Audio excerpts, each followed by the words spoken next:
Today I'm going to talk about the truth of your being, how we believe or have an experience of separation, whilst never ever becoming separate.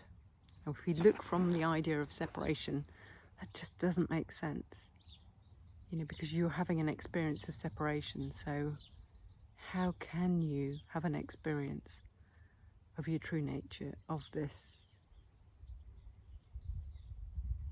unbound sense of being, when you're already experiencing separation and contraction?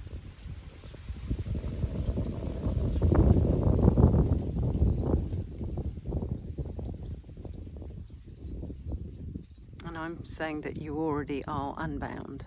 You already are.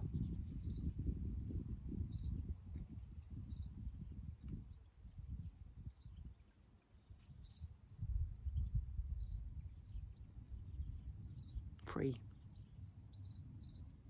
Free from separation. It's just the experience you're having feels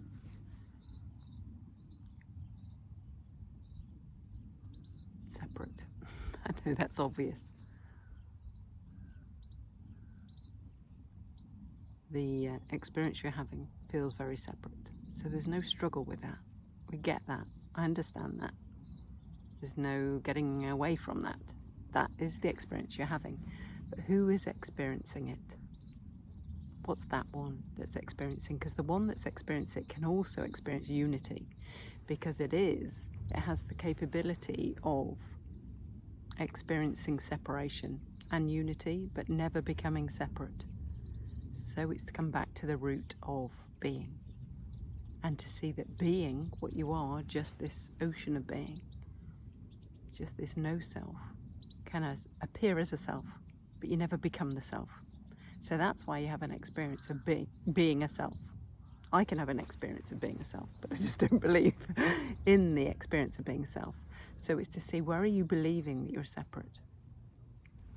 Where is this keeping you in this position of separation? I've got to find something. There's something out there that I'm searching for, because there's nothing outside of yourself. And actually everything outside of yourself is yourself. So even if you're searching out there, that is you. You're everywhere. But when we feel like we're separate, we feel like those objects, everything out there is separate from us too.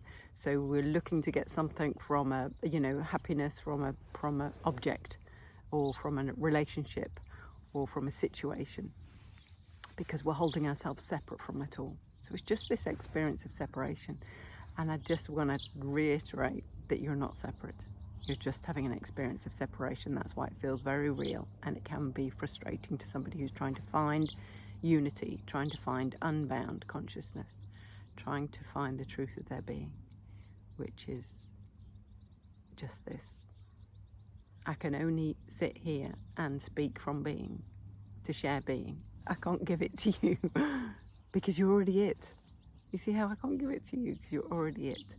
So all I'm doing is pointing back to what's already here.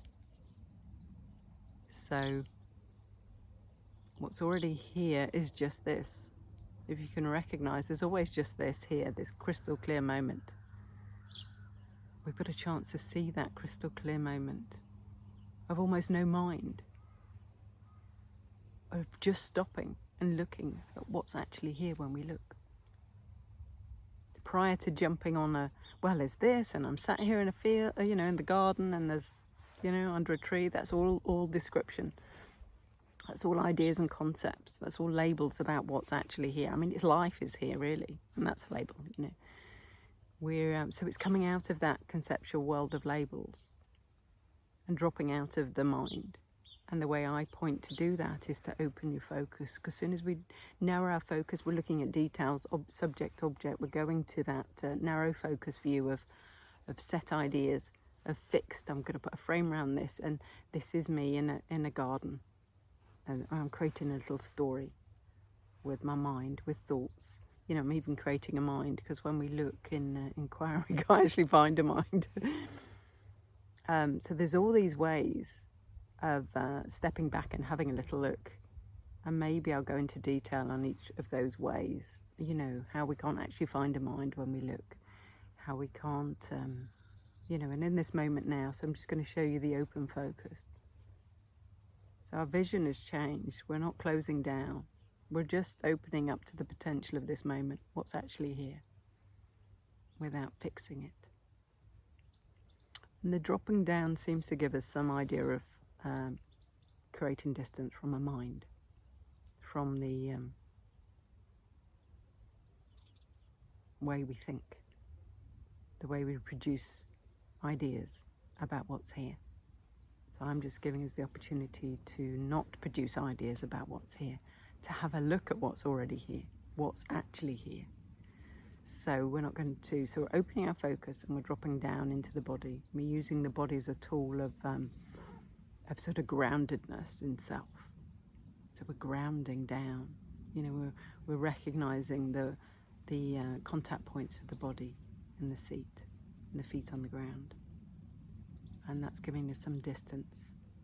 We're going to peel away labels of body and seat and feet and ground, so that we can just directly experience what's there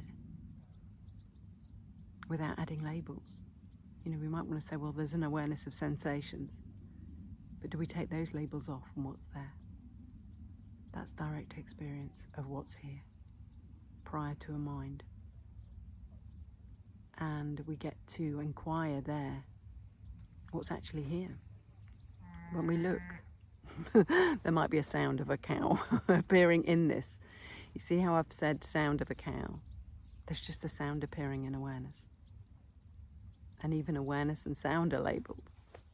What's actually here? We don't add any labels. We just stop, even for like 2 seconds. What's actually here? What is that direct experience when we just stop? Get a chance to explore our true nature unfiltered.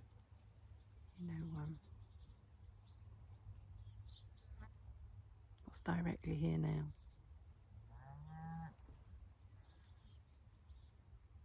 Without labeling everything that's around you. Just direct experience of being. It's a really good starter, because you can inquire into what starts to appear in this being. So there might be thoughts appearing in this being. So they're just thoughts. They're not your thoughts. You know, what even are thoughts? They're just life. You know, these are all, you know, I'm giving you a concept if I start to explain what thoughts are. So it's just to directly experience the thoughts, or sounds, or sensations from just direct experience of being. Not being a person, not being a awakened, nothing. All labels off. What's actually here?